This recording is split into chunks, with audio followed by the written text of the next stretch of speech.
Clicking on the Sign Up link provided by your school, you'll land on this page to sign up on Demiks platform as a student. Enter your email, pick a new password and click on this button to sign up. You are also able to sign up using your Google account as a more convenient option. After you are signed in, you get access to your class information. From the list of classes, click on a class to navigate to that class. On the left-hand side, you'll see some basic information about your class. As the class advances, you'll get more details in this section. For example, when the final evaluations are done, you'll see the results here. On the right-hand side, you see a couple of tabs. The first one is your attendance history in the class. You see the list of class dates, your attendance record for that date and the notes the teacher wrote for that day.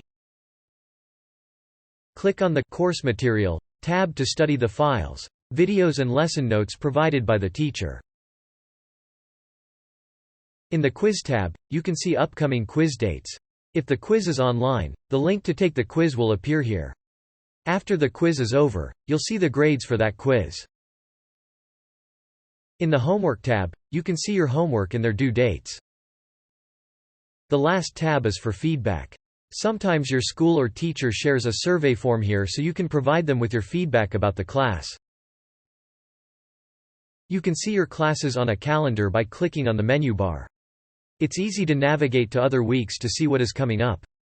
Also, if you'd like to get reminders on your phone, you can add the class dates to your Google Calendar. Last section is for invoicing.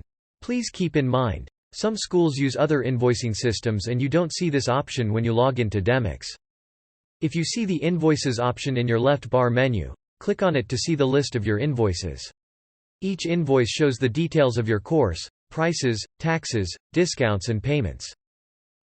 You can also see the future scheduled payments if there are amounts due. If you need help, you can contact us using the link at the top of the screen or directly contact your school.